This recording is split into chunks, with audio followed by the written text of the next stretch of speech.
Yeah. What's the deal? It's your boy who is in though. We back talking sports. See this list? NBC SPORTS. No, they wrong, bro. Now, I have no problem with the top one. Giannis, I have no problem with that. But 2 and 3 and even 7 and then 10, I have huge problems with. Number one, how is Kevin Durant still number 2 after getting swept by Boston, the same team that Stephen Curry put up 31, 5, and 6 against?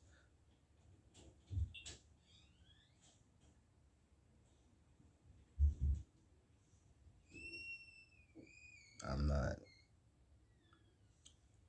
that's just not making any sense to me. Number 2, how is Luka Doncic 7th under people like Joel Embiid? No offense, but LeBron, shit, even I put him even above Jokic. He got his team to the Western Conference Finals, averaging damn near a triple double with no second star on his team. All role players. So the fact that Luka Doncic is 7th on this list is crazy because Kevin Durant didn't make it to the Eastern Conference Finals. Luka is better than him right now. Better passer, just as good of a scorer, better teammate right now, and leader. And he's not even, 25 yet. Now, for the most part, the Giannis at 1, that's cool. The Jokic one at 3, I'm not a fan of that, but I'm not really discounting that. But to have Kevin Durant at 2 after the season he had, I understand he had, you know what I'm saying, he averaged, 30 on like 50% shooting. But you have to take playoffs into context, bro. Into consideration. He was awful in the playoffs. On the flip side, Stephen Curry had a down season, a slump, and was awesome in the playoffs. First round, second round, Western Conference Finals, 31, 5, and 6. Stephen Curry is second all time in closeout game points per game. You know first? The GOAT, Michael Jordan. Stephen Curry, I believe, 32.7 points per game in closeout games. Michael Jordan is 33.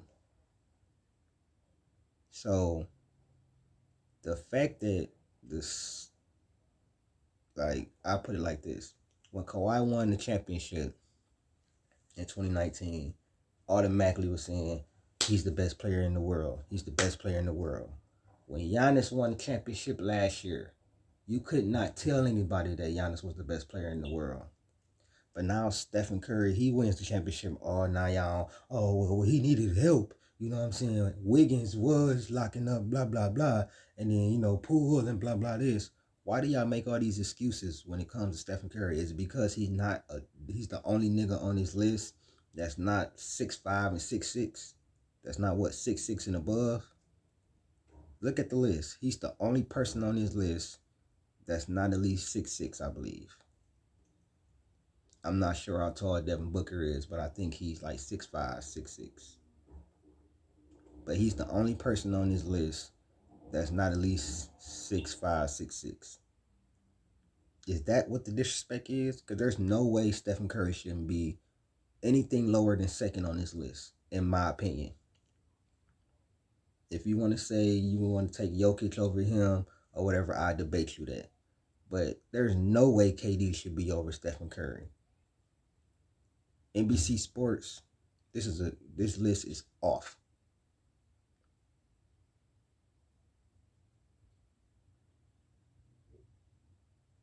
Way off. There's really no other way to slice it. For real. There's no other way to slice it. But the Devin Booker one, I have a problem with that too. Did y'all not just average, what, 38 points in the playoffs? Well, 38 against my squad, against the squad I root for, the Warriors. He averaged 38, what, 8 and something? Was clearly better than Devin Booker in the playoffs. And won most improved player, although I don't know how he won that when that really should have been Jordan Poole. But, you know what I'm saying, that's for another day. But Ja Morant is clearly a top 10 player. Devin Booker, you could say that, you know what I'm saying, but I'm still taking Ja over him.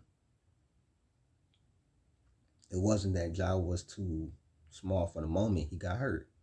Now, mind you, he did get hurt when it was down 2-1. I don't care what anybody say. The Warriors win that. They win that whether he's healthy or not. But that's just my opinion. We'll see this year. But how can y'all not have Ja on the list? The LeBron one, I think that's fair. If they would have went to the playoffs and made a little playoff run, he probably should have been higher. Because he did average 37, 38, and 6 or something like that. But at the same time, that really didn't translate to winning too much. Now, those people that saying Bron should be first, those are just LeBron fans, stands, or whatever. Just like the same ones who's saying that Joel Embiid should be number one. No. Joel Embiid is great, but I think he's right where he needs to be. I would take Luka over him. Honestly, personally, I think Jason Tatum is a little low. I think Jason Tatum should be where Joel Embiid is at. And let me tell you why. What's the difference between Joel Embiid and Jason Tatum? Jason Tatum got his team to the finals, regardless of his, you know what I'm saying, his how he played or whatever like that. He played great up until the finals. You know what I'm saying? He been to the playoffs. This is going to be his 6th year. He done been to the Eastern Conference Finals like 3-4 times. And he's almost 25. He just 24, 25. Jason Tatum, as being the number one option, led his team to the finals. Now, if he would have showed up in the finals, maybe it would have been different. But he did go to the finals with his team. Now, with that being said, I would have Jimmy Butler. I probably would have Jimmy Butler over him if he would have made that shot. But I can't take him over Jimmy Butler because he played, when they went head to head, he outplayed Jimmy Butler for most of that series. Yeah, NBC SPORTS, they tripping. Like, this list is not even, like, it's not horrible, but look at some of these people. Like, look at this dude. Wrong. He got LeBron 1, Nikola Jokic 2, KD 3. I don't know why he put KD twice. Giannis 5, Steph 6, which is asinine. That's crazy right now. Kawhi 7. Kawhi haven't played in like almost 2 years. When Kawhi is healthy, Kawhi is a top 10 player, but he's not healthy. This is not going off of, you know what I'm saying, stature and, you know what I'm saying, career. This is going off of what happened last season. Paul George, I mean, you could argue that Paul George was pretty good.